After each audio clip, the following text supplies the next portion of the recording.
Welcome to Transylvania.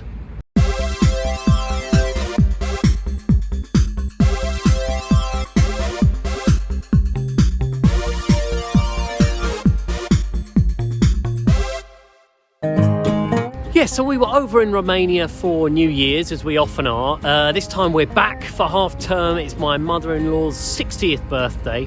So this time I thought I'd show you a bit more about the town I know best, which is Târgu Mures. Yeah, Târgu Mures is the hometown of my wife. This is where we got married. We actually got married in that cathedral behind me. It's enormous. We were actually supposed to get married at a sort of smaller place down the other end of the town, but there was some scaffolding inside, and my wife wasn't happy with that. So we apparently had a word with the priest here, and possibly some money changed hands, and we were slipped in between a couple of other weddings. That wedding has gained a bit of fame recently, actually, when Robbie Knox talked about it on JaackMaate's Happy Half Hour. Everything he said in that was true. If you heard that podcast, was a pretty amazing wedding. Might tell you a couple of bits about it. So the wedding day was incredible. I was picked up by my godparents, who are a bit like the maid of honour and best man. I think it was about 9:30 in the morning. I wasn't feeling very well. I had a bit of a stomach upset, but you have to drink. So they and me and about 25 other guests and a little band that was following us around playing music piled into my mum and dad's room at the hotel, where we all had champagne. Then with the music we all piled downstairs, got into about 9 cars, raced across the town. There were horns beeping, the band still playing in one of the cars. We got out at the flat where my wife lived. When I got to the front door, I was met by a very old woman wearing net curtains. And the idea was that my bride had been waiting so long for me that she'd grown very old in that time. Actually, it was a lady we know as Auntie, who was the fighting champion of her village out in rural Romania. And she was very good about the whole thing. When I rejected her, I did give her a kiss. Then I went inside the room, inside the flat rather, and found my wife there, looking very demure in her wedding dress, and we drank more. And you can imagine now it's about 10:30 and I've drunk 2 glasses of champagne and 2 or 3 shots of Romanian homemade firewater on top of an empty stomach, because I couldn't eat breakfast. So I was already in a little bit of a state.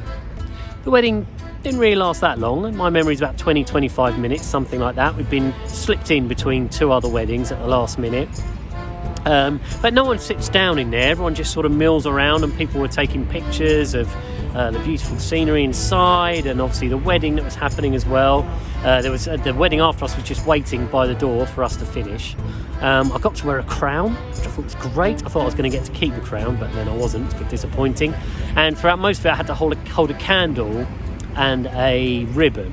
And the important thing is, not to drop that, because it's linking us all together. If I drop it, it's obviously bad luck. But of course, I dropped the ribbon. I always maintain I caught it on my foot, so it didn't actually touch the floor. So I think that's fine. And then once that was finished, we came out and we saw a bride wearing a very, very small wedding dress, much smaller than you'd normally see a bride wear. And then we headed off just over there in sort of the town square where the Teatru Național is, going back towards the hotel for the reception. So you can imagine that me and my new bride were walking across this square with our godparents, and it was about here, I think we were about halfway across the square, and my wife said, oh no, the buckle's come undone on my wedding shoe. So being the gallant new husband, I bent down to do it up.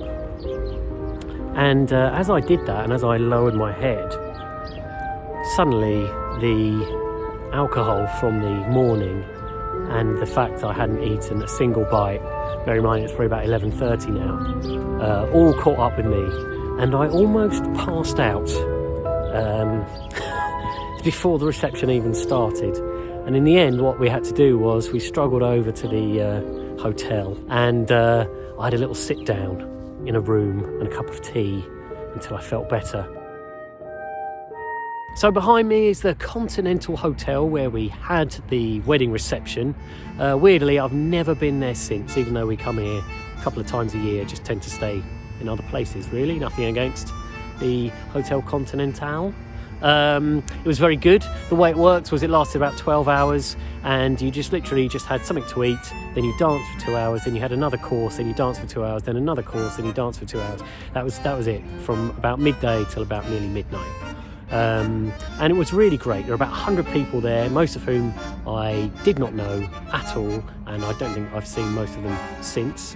Highlight was probably when my bride was kidnapped and we had to negotiate to get her back. I think in the end my godfather helped get the price down. Originally they wanted an Audi, eventually got the price down to a crate of beer, which is a pretty decent deal. And then we ended the evening by going to a club, about a dozen of us. My wife's in her massive wedding dress, and it's become known as the PVC Club. And the reason for that is that everything was made of PVC. The seats were covered in PVC, the floor, the ceiling, the walls, everything, all in red and black. I don't think it was a fetish thing, that was just the design. We had a very nice night there. So as much as I love Târgu Mures, it's a really pretty town, I wouldn't really call it a tourist town. You can use it as sort of a base to go around different other towns nearby. Sighișoara has a medieval town, that's incredible. I did a vlog about a ghost I saw there once, you may have seen that.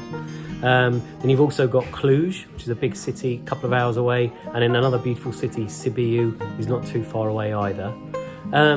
So normally when we come here, it's really about seeing family and friends. But tonight, I am doing something a little bit different. It's a new experience for me.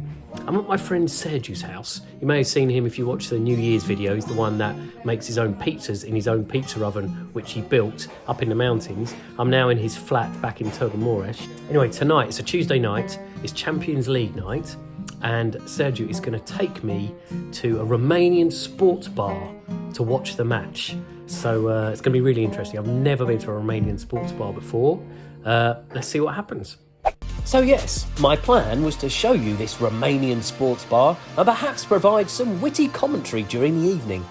Unfortunately, by the time the match started at 10 PM local time, Sergiu and I had consumed a fair amount of alcohol, and what I recorded made as much sense as two drunken friends tend to make when they're out getting drunken. So, essentially, Silva is a lovely bar that has its own little casino. We drank some beer and cognac, then won some free beer from these patient Heineken representatives. Cheers. Then at half-time, we placed a very small bet on Liverpool to win 2-1. So we're putting a bet on now, on this machine. Yeah. You know how this works? No. No. A bet so small, in fact, that the person helping us to place the bet on the betting machine gave us the money for it. How much do we win? I don't know. We don't even know. We didn't win the bet, but we had a great time. Then we went home. It's a great night.